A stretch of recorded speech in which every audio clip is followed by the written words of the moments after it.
TDP కేంద్ర కార్యాలయంలో మహానాడు ఏర్పాట్లు దాదాపుగా పూర్తయ్యాయి. ఎన్టీఆర్ జయంతిని పురస్కరించుకుని ఈ కార్యక్రమం ఈసారి 2 రోజుల పాటు వర్చువల్ పద్ధతిలో నిర్వహించనున్నారు.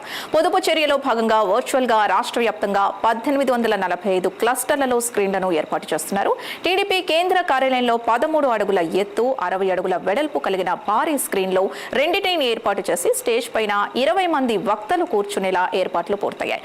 స్టేజ్ ముందు 150 నుంచి 170 మంది పోలిట్ బ్యూరో సభ్యులు, స్టేట్ కమిటీతో పాటు సీనియర్ ఎమ్మెల్యేలు, సీనియర్ మంత్రులు, ఎమ్మెల్సీలు కూర్చునేలా సిట్టింగ్ ని ఏర్పాటు చేశారు. ఇక మహానాడు ఏర్పాట్లకు సంబంధించి మరింత సమాచారం టీడీపీ కేంద్ర కార్యాలయం నుంచి మా ప్రతినిధి శ్రీహరి అందిస్తారు. శ్రీహరి, చెప్పండి, ఇప్పుడు ప్రస్తుతం మహానాడు ఏర్పాట్లు ప్రతిసారిలా కాకుండా ఈసారి వర్చువల్ గా చేస్తున్నారు. సో దీనికి సంబంధించి ఏర్పాట్లు ఎంతవరకు వచ్చాయి? అప్డేట్స్ ఏంటి? రైట్, ప్రస్తుతం ఏదైతే టీడీపీ కేంద్ర కార్యాలయంలో మహానాడుకు సంబంధించిన ఏర్పాట్లు అయితే ఘనంగా జరుగుతున్నాయి. అయితే దీంట్లో ప్రధానంగా అంటే గతానికి భిన్నంగా ఈసారి వర్చువల్గా నిర్వహించాలని చెప్పని అయితే అధిష్టానం భావిస్తుంది. అయితే ఈ మేరకు రాష్ట్రంలో ఏదైతే అంటే ప్రస్తుత ఏదైతే పరిస్థితులు అంటే ఆర్థిక సంక్షోభం లాంటి పరిస్థితులు ఏవైతే ఉన్నాయో వాటన్నిటి పట్ల కొంచెం నివారణ చర్యల్లో భాగంగా ప్రధాని నరేంద్ర మోదీ పిలుపు మేరకు ఏదైతే ఈ మహానాడును వర్చువల్గా నిర్వహించాలని చెప్పని రాష్ట్ర ప్రభుత్వం అయితే భావిస్తుంది. అయితే ఈ నేపథ్యంలోనే ప్రస్తుతం ఏదైతే దీనికి సంబంధించిన ఏర్పాట్లకు సంబంధించి కూడా చూసుకోవచ్చు. విజువల్స్లో మంత్రి పయ్యావుల్ కే కూడా మాట్లాడేందుకు సిద్ధంగా ఉన్నట్టుగా మనకు అర్థమవుతుంది. అయితే దీనికి సంబంధించి టీడీపీ కార్యాలయంలో ఇప్పటికే ఏర్పాట్లు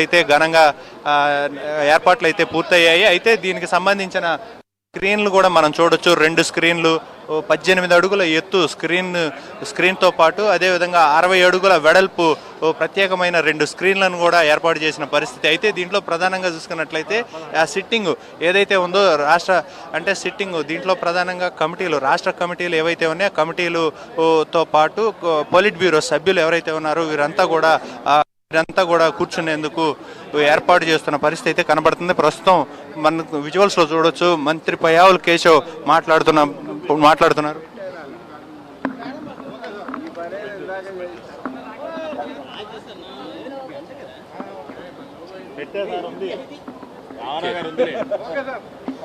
ఒక్క నిమిషం ఓకేనా? అందరికీ నమస్కారం. అన్న నందమూరి తారక రామారావు గారి ఆత్మ గౌరవం నినాదంతో ప్రారంభమైనటువంటి తెలుగుదేశం పార్టీ తొలినాటి నుండి కూడా పసుపు దళాల పండుగలాగా మహానాడు జరుగుతూ వచ్చింది. నాటి నుంచి నేటి వరకు కూడా ప్రతి 2 సంవత్సరాలకు జరుపుకుంటూ అత్యద్భుతంగా తెలుగుదేశం పార్టీ భవిష్యత్తు ఏ రకంగా ఉండాలి అంటూ ఎప్పటికప్పుడు మార్పులు చేర్పులు చేసుకుంటూ అటు ప్రభుత్వాన్ని ఇటు ప్రజల ఆశలు ఆకాంక్షలకు ప్రతిరూపంగా ప్రభుత్వాన్ని నడిపిస్తుండడానికి దిశానిర్దేశం చేసేటువంటి ప్రక్రియని ఈ మహానాడు కార్యక్రమం. మహానాడులో మనం చూసాం, వేల సంఖ్యలో తెలుగుదేశం పార్టీ ప్రజాప్రతినిధులు రాష్ట్ర వ్యాప్తంగా హాజరవుతున్న పరిస్థితులు చూసాం. మరి ఈరోజు పొదుపు చేయాలన్నటువంటి ఆలోచన నేపథ్యంతో హైబ్రిడ్ మోడల్లో ఇక్కడ 100 మందితో ప్రతి యూనిట్ స్థాయిలో కూడా 100,000 మందితో ఈ కార్యక్రమాన్ని ఏ ఊళ్ళో ఆ ఊళ్ళో జరిపేటువంటి కార్యక్రమాన్ని తెలుగుదేశం పార్టీ ఈరోజు చేపడతా ఉంది. మహానాడులో ఎప్పట్లాగానే తీర్మానాలు ఉంటాయి, 2 రాష్ట్రాలకి సంబంధించిన ఉంటాయి. రైతులు, మహిళలు, యువకులు, మరి ఉద్యోగ ఉపాధి అవకాశాల గురించి, దళితులు, వెనుకబడిన కులాల గురించి, అన్నింటి గురించి కూడా తెలుగుదేశం పార్టీ విధి విధానాల్ని వారికి భవిష్యత్తులో ఏం చేయబోతున్నాం అన్నటువంటి దాని మీద స్పష్టతని ఇచ్చే రకంగానే మహానాడు రూపొందించబడుతుంది. మారినటువంటి పరిస్థితుల్లో మారుతున్నటువంటి ఏర్పాట్లను కూడా మీరు చూస్తూ ఉన్నారు. తెలుగుదేశం పార్టీ మామూలుగా 30,000 మంది ప్రతినిధులతో జరిగేటువంటి సమావేశాన్ని మరి చివరి రోజు 3 లక్షల మందితో చేసుకునేటువంటి మహాసభని కూడా ఇవాళ మనం ఒక మినిమైజ్ చేసుకోవడం జరిగింది.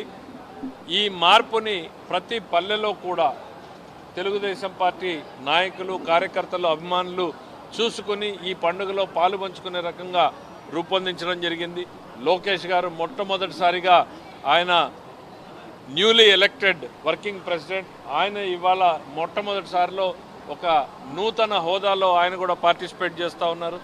చంద్రబాబు నాయుడు గారు కూడా ఎప్పటికప్పుడు తన ఆలోచన ధోరణుల్ని మార్చుకుంటూ ప్రజల అవసరాలకు అనుగుణంగా ప్రభుత్వాల్ని కూడా ఆలోచనల్ని మార్చే రకంగా నడుపుతున్నటువంటి వ్యక్తి ఆయన.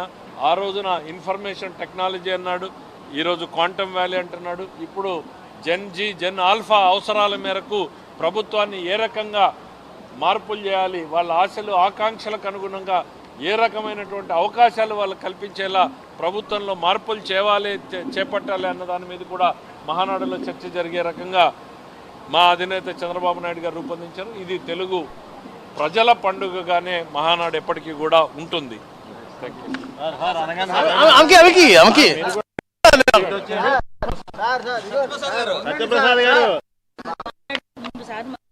మాట్లాడి